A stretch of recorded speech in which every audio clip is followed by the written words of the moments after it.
Hey everyone, this is Navy. I partnered with Sam and together we're going to be presenting the MNS blood group system to you, and we hope that you enjoy. Starting off, I'm just going to quickly run through the objectives of what we'd like you to get out of this presentation. The first objective, describe the properties of the MNS system in terms of clinical significance of alloantibodies produced, immunogenicity of antigen, antibody specificity, antigenic dosage, number of location sites on cell, modes of inheritance, incidence, antigen development, aka presence of fetal cells, known biological function of antigen, if applicable, correlation of disease states, reactivity after enzyme treatments.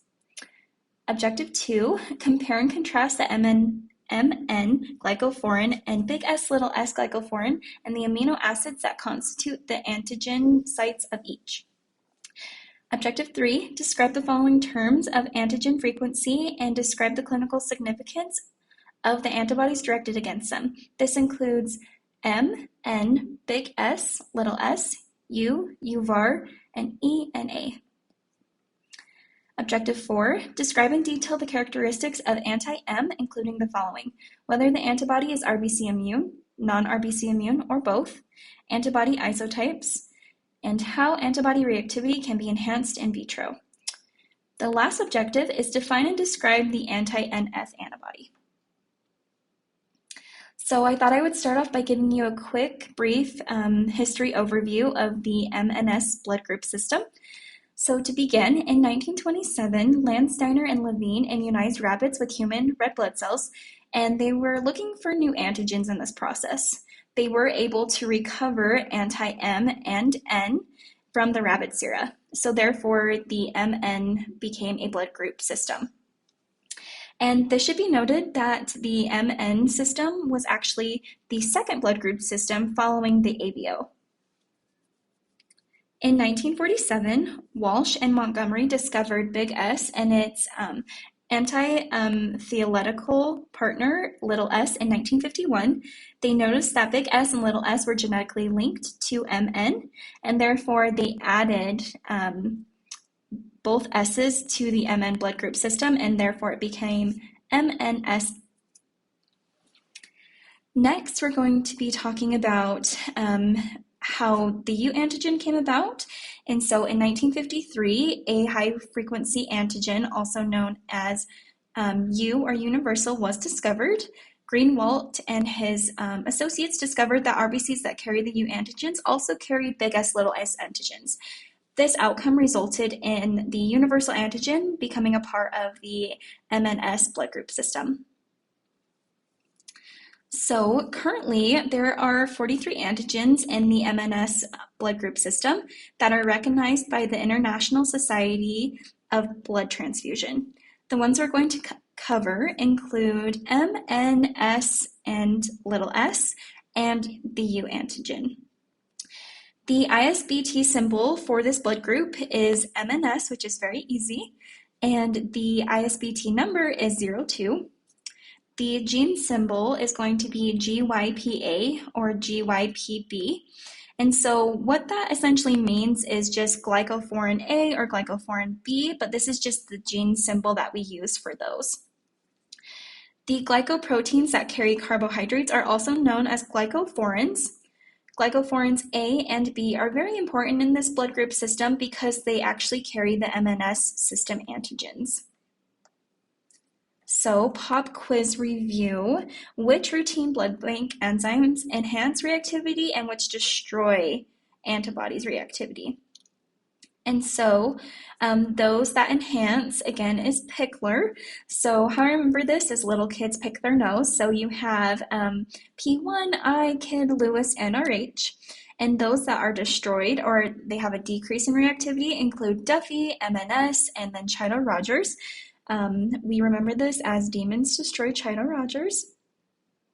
And so this is very important for you to know, just following the next couple of slides, that MNS usually is destroyed or has a decrease in reactivity when exposed to routine blood bank enzymes.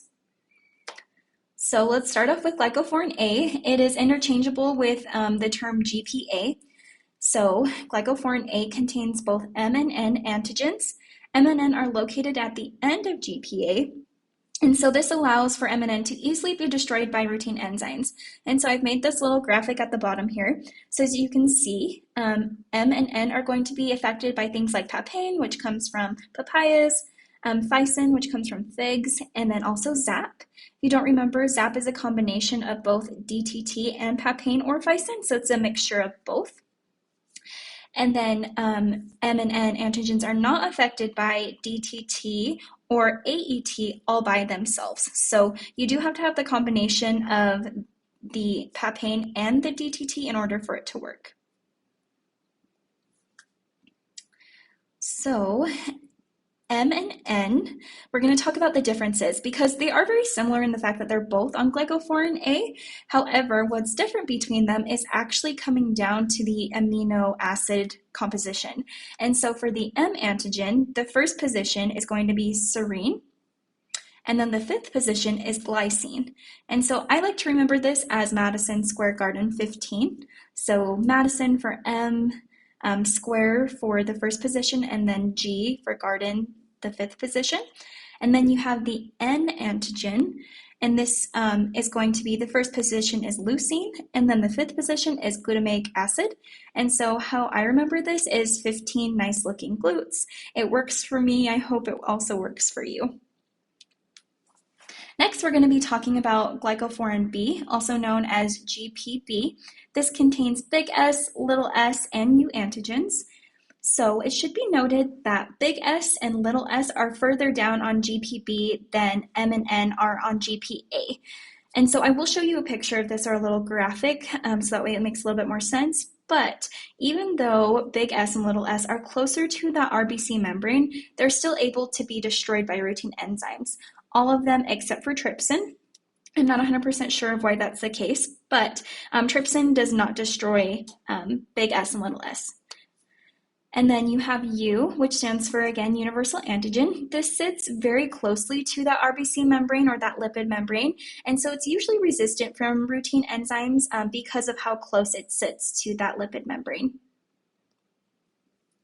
Antigen formation. So antigens in the MNS system are formed before birth. There are about 10 to the 6 copies of GPA on each red blood cell, and there's about 800,000 copies of GPB that are found on each red blood cell.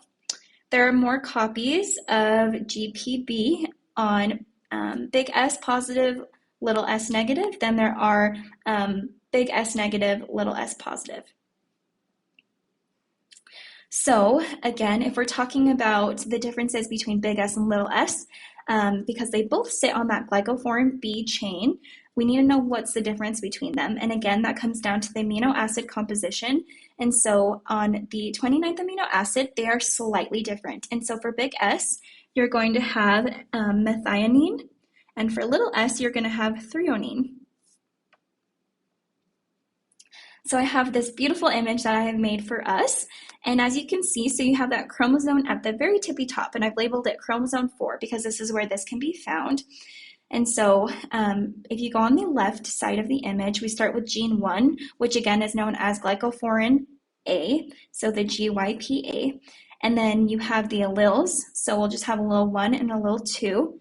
And both of those are going to encode for different things because of the different positioning of amino acids. So in the first position, you have serine, and in the fifth position, you have glycine. So again, Madison Square Garden, 15, so you have the M antigen. Now, if you take a look at the next one over, so you have that second allele that will encode for the first position of that amino acid to be leucine, and the fifth position to be glutamic acid, so therefore it's going to encode for N. Okay, and so then if we go on the right side of the image, we have gene number 2, which is the GYPB, also known as glycophorin B, and then you have the alleles 3 and 4.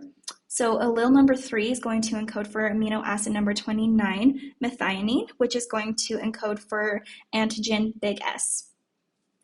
And then you have allele number 4, which is going to encode for amino acid number 29, threonine, which we would know would be little s. So we're going to quickly talk about the antigen frequencies. We have presented this little table from our textbook. And so it should be noted that most antigens in the MNS group are either low or high incidence. And so as you can see, we have two populations in this table. And notably, the U antigen is present in nearly all people because it's very high frequency. And what me and Sam thought was interesting is at the very bottom here, you can see that big S negative, little s negative, and U negative is very rare. It is very rare among both populations. And now I just have this next image that I have made. As you can see, we have the lipid layer, and then you have glycophorin A and glycophorin B. What I want you to get out of this image is glycophorin A is much longer than glycophorin B. And as you can see, M and N sit closer to the top, so therefore the routine enzymes are able to destroy them very easily. The only difference between those two is the serine in the first position for the M and the glycine for the fifth position on M. And then opposite of N, so leucine's in the first position, and then glutamatic acid is in the fifth position.